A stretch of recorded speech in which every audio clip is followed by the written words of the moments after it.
First of all, gentlemen, good luck this year. And Paul, there's been so much talk about the great expectations of this team and where you want to go. Can you talk about the pitfalls that are out there that you have to be aware of so that you can get past them to get to where you want to go?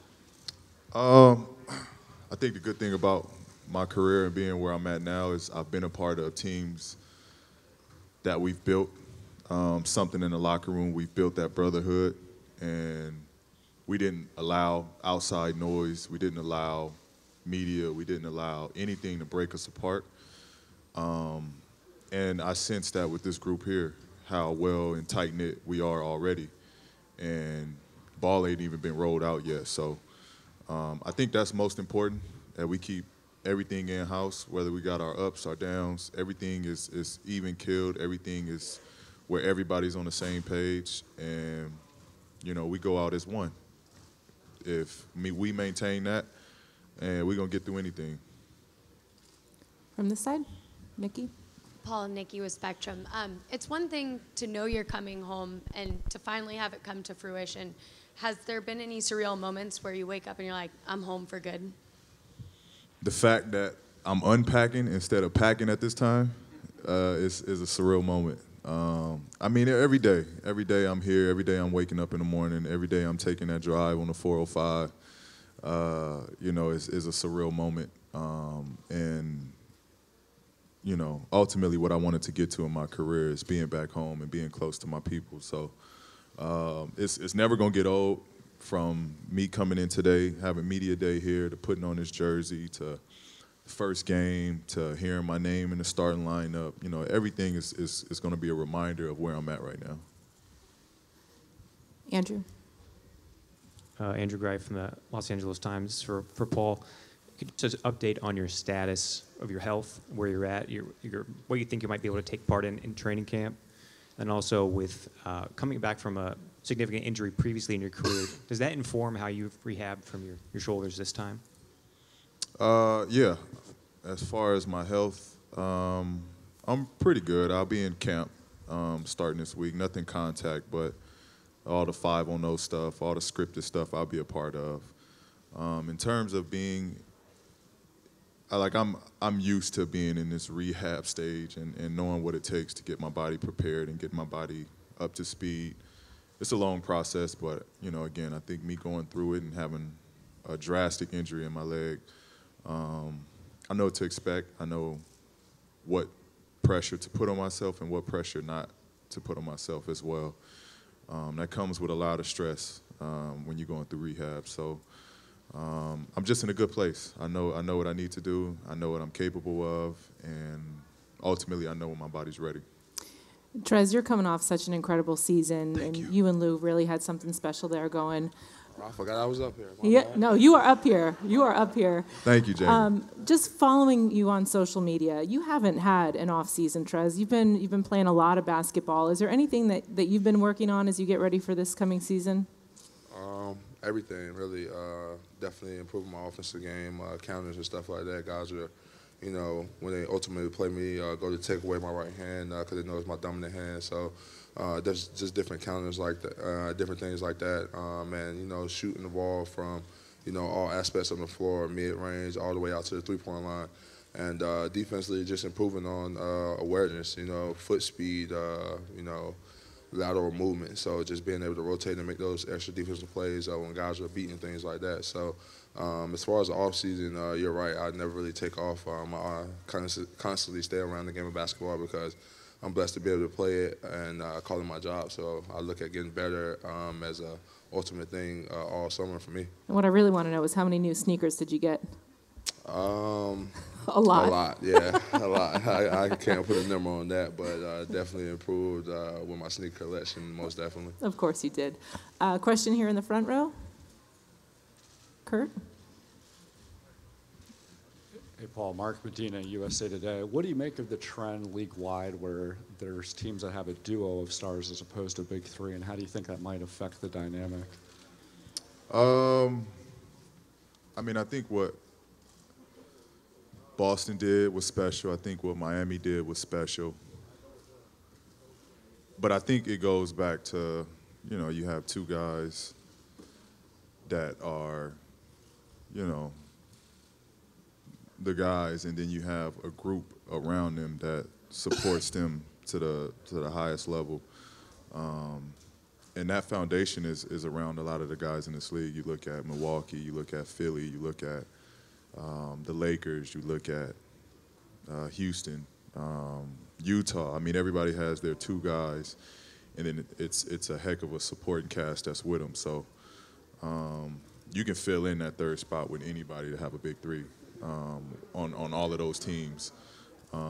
So I think it's a good thing for the league. It changed the league, but it's good for the league. The big three, everybody was looking for a big three.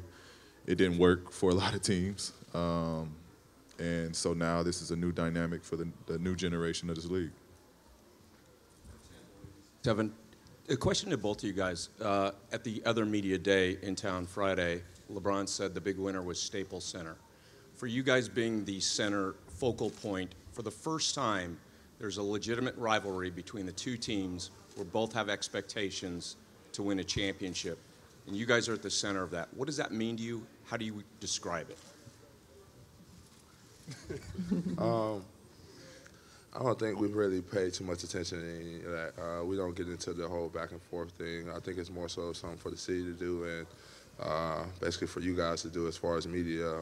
As far as us, we look at it as another game on the, you know, on the schedule that, you know, just has to be played, and one that we have to go out there and prepare and in order to get ourselves ready to win. You know, I don't think we get too much brought into the whole, you know, LA versus LA type thing. I definitely agree with him, but as far as the Staples Center in general as a winner, because we both play in that building, you know. So as far as that, I definitely agree with it. But as far as like the whole rivalry thing like that, I don't think. Well, I know in our locker room we don't really tie ourselves too much to that. I mean, yeah, I say the same thing. I agree with what Bron said. The Staples Center is where you want to be with the team we got and with the team they have. But I don't put that pressure that that's the team that we necessarily have to compare ourselves up to. 29 other teams that we got to go ahead and you know, go against and compete against. It's not a head-to-head battle of LA thing. We got to come out, we got to play, we got to do what we got to do. Same way the 29 other teams got to do. Dan. Hey guys, Dan Wicke with the Los Angeles Times. Question for both of you. Trez, teams around the league have put together mini camps and have tried to get a head start into training camp, doing the team building things that typically would happen in training camp. How far along are you guys on that? Paul talked about it a little bit. How far along are you guys on that process? And then my question, Paul, you've been in this league a little longer. Do you think that's happening because guys realize how quickly things can change, whether it's player movement or whatever, so when you have a good opportunity, you try to maximize the chance you have? I definitely think we're, you know, farther along than people actually think. We've came in probably, right after Memorial Day weekend, and we've been playing pickup, and guys have been lifting weights and getting extra cardio in and getting prepared to, you know, what we're about to have come on Monday when we come in for the first day of actual training camp, and then going out to Hawaii, which is, you know, an improvement of the team bonding and team building, even going over there. But, you know, we've been going for a while, and, you know, we just don't have that whole media source of everybody coming in watching us. We're kind of those ones that kind of work behind the closed scenes and, you know, get the job done. So we're a lot further along than people actually think. So, Yeah, I think, you know, to Trez's point, the second this came together, I mean, we were all in a group chat. We were all chatting, talking, laughing, building that togetherness, that camaraderie.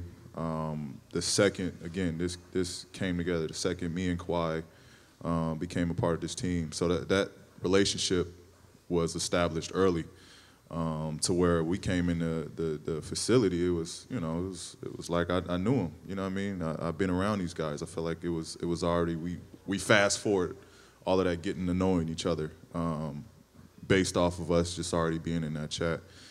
And then I think you seize the opportunity. You know what's ahead. You know what you have.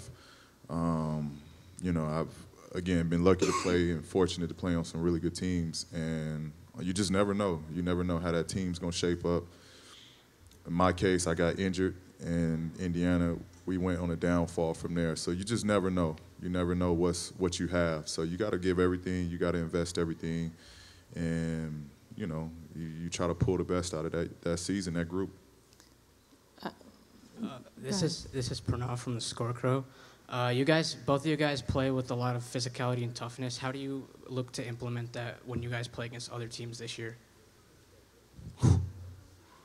I don't look to change nothing I'm doing. We ain't changing nothing. As far as the way I play, how physical I play around the basket and everything, I don't look to change nothing I'm doing. So I guess that answers that. We ain't changing nothing. I'm going to be hyped to be more physical. Trez take care of it, right? Facts. Over here, guys, Brad Turner from the LA Times. Trez, you and Lou were dynamic off the bench. How much better can this bench be with additions to the team you have now?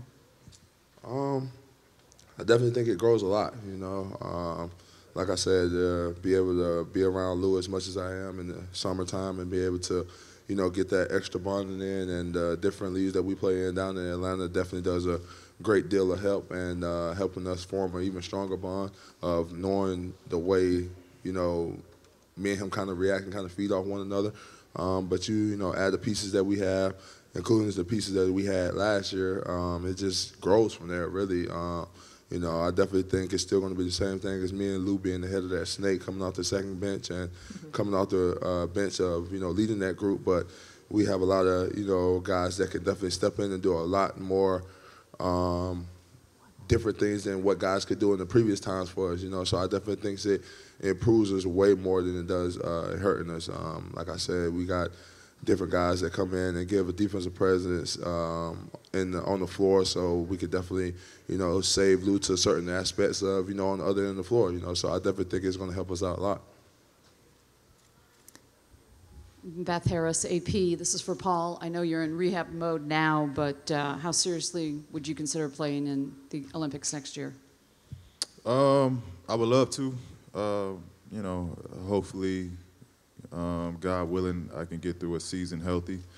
And when that time comes, I would love to be a part of the Olympics and represent.